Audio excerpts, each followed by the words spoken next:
ಸಾಮಾನ್ಯವಾಗಿ ಮನುಷ್ಯರ ಮನಸ್ಸಿನ ಪರಿಣಾಮ ಬೀರುವಂತಹ ಸಮಸ್ಯೆಗಳು ಎದುರಾದಾಗ ಅವರ ಮನಸ್ಸನ್ನು ಸ್ಥಿಮಿತದಲ್ಲಿ ಇಟ್ಟುಕೊಳ್ಳಲು ಸಹಾಯ ಮಾಡುವುದು ಯೋಗಾಭ್ಯಾಸ ಮತ್ತು ಧ್ಯಾನ. ಮನುಷ್ಯನಿಗೆ ಅನೇಕ ಕಾರಣಗಳಿಂದ ಮನಸ್ಸಿಗೆ ಕಿರಿಕಿರಿ ಉಂಟಾಗುತ್ತದೆ ಹಾಗೂ ಮನಸ್ಸಿಗೆ ನೋವಾಗುತ್ತದೆ. ಮೆಡಿಟೇಷನ್ ಅನ್ನುವ ಪದವನ್ನು ನಾನು ಇಲ್ಲಿ ಉಪಯೋಗಿಸುವುದಿಲ್ಲ. ಆ ಆಂಗ್ಲ ಭಾಷೆಯ ಪದಕ್ಕೆ ಅರ್ಥವೇ ಇಲ್ಲ. ಕಣ್ಣು ಮುಚ್ಚಿ ಕುಳಿತರೆ ಜಪ, ತಪ, ಧ್ಯಾನ, ಧಾರುಣ, ಶೂನ್ಯ ಎಲ್ಲವನ್ನೂ ಮಾಡಬಹುದು.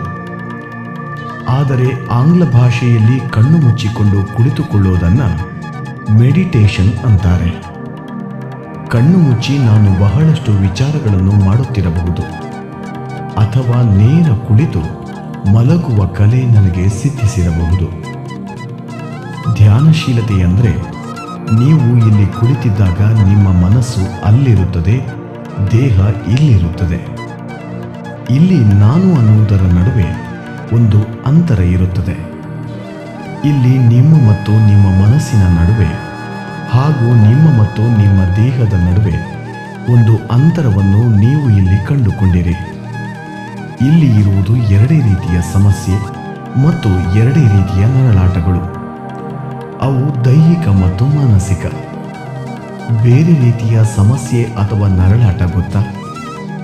ನಿಮ್ಮ ಮತ್ತು ನಿಮ್ಮ ದೇಹದ ನಡುವೆ ಹಾಗೂ ನಿಮ್ಮ ಮತ್ತು ನಿಮ್ಮ ಮನಸ್ಸಿನ ನಡುವೆ ಅಂತರ ಶುರುವಾಯಿತು ಅಂದರೆ ಅದು ದುಃಖವು ಕೊನೆಯಾದ ಹಾಗೆ. ದುಃಖದ ಭಯವೇ ಇಲ್ಲದೆ ಹೋದಾಗ, ಏನೇ ಆದರೂ ನಾನು ಹೀಗೆ ಇರುತ್ತೇನೆ ಎನ್ನುವುದು ಅರಿವಿಗೆ ಬಂದಾಗ, ಆ ಭರವಸೆ ನಿಮಗೆ ಬಂದಾಗ ಜೀವನದಲ್ಲಿ ನೀವು ದೊಡ್ಡ ಹೆಜ್ಜೆಗಳನ್ನು ಇಡುತ್ತೀರಿ. ಕಲೆ, ಉದ್ಯಮ, ವ್ಯಾಪಾರ ಯಾವುದೇ ಇದ್ದರೂ ನೀವು ಅದರಲ್ಲಿ ದೊಡ್ಡ ಹೆಜ್ಜೆಗಳನ್ನು ಇಡುತ್ತೀರಿ. ದುಃಖದ ಭಯ ಇರುವಾಗ ಅರ್ಧ ಹೆಜ್ಜೆಗಳನ್ನು ಮಾತ್ರವೇ ಇಡುತ್ತೀರಿ. ನಿಮ್ಮ ಪಂಚೇಂದ್ರಿಯಗಳು ಗ್ರಹಣ ಶಕ್ತಿಗಳ ಏಕೈಕ ಉಪಕರಣ ಆಗಿರುತ್ತದೆ. ರೂಪ, ಸ್ಪರ್ಶ, ವಾಸನೆ, ರುಚಿ ಮತ್ತು ಶಬ್ದ.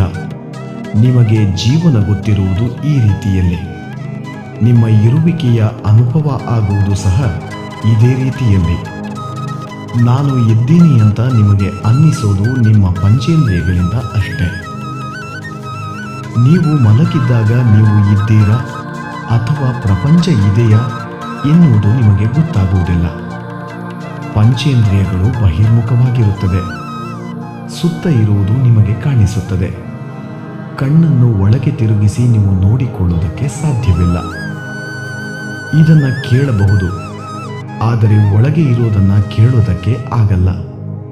ಕೈ ಮೇಲೆ ಒಂದು ಇರುವೆ ಹರಿದರೆ ನಿಮಗೆ ಗೊತ್ತಾಗುತ್ತದೆ, ಆದರೆ ಎಷ್ಟೋ ರಕ್ತ ಹರಿಯುತ್ತಿದ್ದರೂ ನಿಮಗೆ ಗೊತ್ತಾಗುವುದಿಲ್ಲ.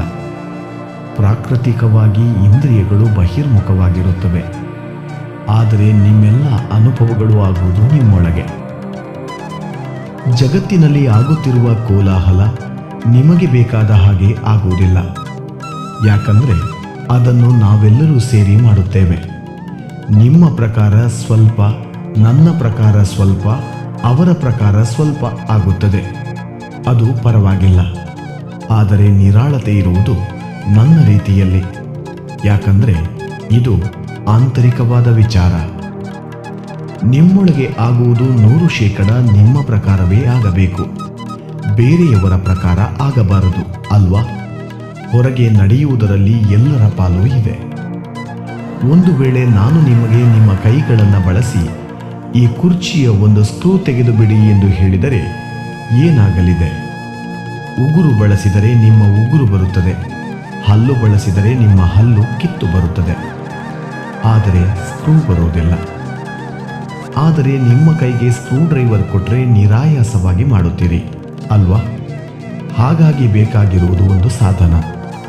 ಹೀಗೆಯೇ ಹೇಳಿದ್ದು, ಅಂತರ್ಮುಖರಾಗಲು ಒಂದು ಸಾಧನ ಬೇಕು.